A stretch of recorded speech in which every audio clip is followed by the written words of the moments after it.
Hi, friends. Welcome to the Plain Fun RC channel. I'm your host, Saul, and we're continuing the build of the AMTN Beechcraft Starship. And we're focusing on the winglets and the motor box and a couple other small things as well. So with our winglets, they come already pre-cut, which is great. All you have to do really is just round off the leading edge and the trailing edge.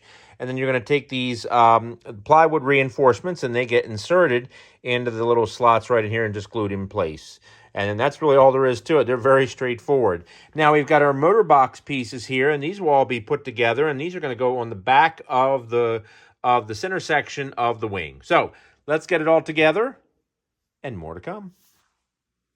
All right, friends, these are all our pieces that make up our engine box. And in order to assemble it, we gather them all up like so. And 1, 2, 3, bam, voila. There it is, together in an instant. All right, friends, all kidding aside, let's go ahead and talk a little bit about the motor box. So first and foremost, before you ever go through and mount your firewall, always take the time to go ahead and drill out the holes needed for the X mount. Now, you'll notice there's a little pre-drilled dot. That is the center line, if you will, or the center mark for the actual firewall. Now, here's the deal, and this is where it gets a little tricky. They call for a 910 watt motor that's 1100 kilovolts. So the problem is that that's not an easy motor to find. You think it would be. They recommended a motor on Hobby King that Turnigy no longer makes. However, it is sold through Amazon, and I'll put a link in the description. It is their D-Power series by Flash Hobby. You can see it there. You can also visit flashhobby.com for more information and to purchase it there if you didn't want to go to Amazon. Now, here's why I'm going to recommend you use this motor. And the issue is the firewall. This is not a big firewall at all. To give you a perspective, here's a pencil. And that sort of gives you a perspective of just how small the firewall actually is. But this motor is very powerful for its size. I mean, this is a very small motor for such a powerful motor. I looked at other manufacturers. I could not find anything that had 910 kilowatts, 910 watts with 1100 kilovolts. So that looks like it's going to be a great motor. Now, here's why you have to use that motor. Because this firewall is so small, any motor that has a larger X mount than what they're recommending here is not going to fit. And normally it wouldn't be such a big deal on any other plane, but you have to remember, not only is this getting mounted to the wing, but there's going to be a cowling that extends over this. Because if anyone knows the Starship, you know that there's a cowling that extends the over top of the full length of the rear of the motors. So that's an issue right there. So you're going to have to use this motor that they're recommending.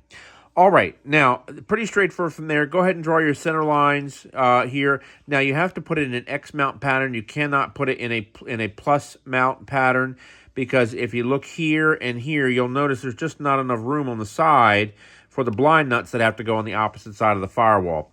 So, therefore, you're going to need to put it into an X mount pattern.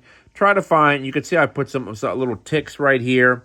Try to take the time to find the centermost portion of this particular mount by putting little ticks. You could do measurements. That's always the easiest way to do it, and measure the diameter of the actual hole. And then go ahead, once you've found your proper marks, line it up with the center lines you put in there and go ahead and drill your holes here, here, here, and here, okay? And then, of course, install your blind nuts accordingly. Don't forget to add a little glue to your blind nuts to hold them in place. So let's go ahead, let's get our firewall drilled, and let's assemble our second motor box, and more to come. All right, friends, we've got both our motor boxes assembled. Right now, we went ahead, as you can see down there, we've gone ahead, we put our blind nuts in place, and the Gorilla Glue is drying, so we'll let that dry for the time being. We're going to shift our focus while the glue is drying over to our center section here, because we have to remove the sheeting in these two areas here, so we have a spot to actually glue the motor boxes to. Now, we're just removing the top sheeting, and so just take your time with it. Don't try to cut away too much. Do a little at a time. Remember, you can always sand it. So just it's nice and smooth with the ribs and the spars accordingly. All right, friends, let's cut away our sheeting. More to come. All right, friends, as we continue our update, you can see we've gone ahead and we've cut away the sheeting for the motor box. You can see it right here, and no problems whatsoever. Just make sure the sheeting is nice and flush on all sides. Very important, very important. Now, a couple tips I want to pass along to you. First and foremost has to do with the actual box itself. Now, you'll notice that we've got our servo lead right here, which is going to be for the ESC. Now, in the manual, it shows cutting a little hole up here in the front and passing the lead through, but you won't need to do that at all. What you'll need to do is you'll need to go ahead. You can actually use the slots that are here for the straps.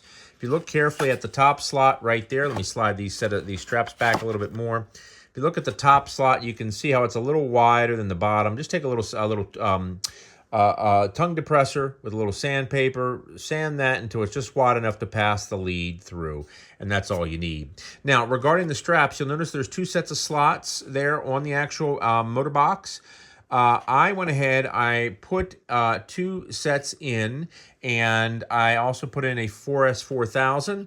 I will tell you this much, don't even bother putting straps back here in the rear because they are impossible to get at, to pull tight enough to hold the battery in place, so don't even bother. You only need one set of straps up front, and then of course you're just running some Velcro down the very center there to help hold the battery in place, and that works great. Now, very important, get your straps in place first before you glue your motor box in place, because if you try to go through and try to pull the straps through after you've glued the motor box in place, forget about it. It's next to impossible.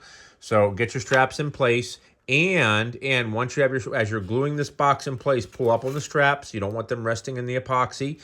And you can see over here how we're using tape to hold the strap in place because we've gone ahead and we're letting the glue dry on the right engine box here.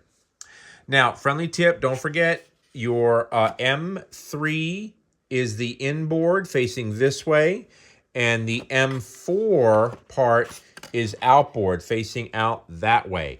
Very important. Be very careful. Make sure to mark them off as left box, right box, because once they're glued, they're glued. Now, another tip I want to pass along to you, and I forgot to mention this, you'll notice how we've gone ahead and we've had to cut some notches here in the box themselves.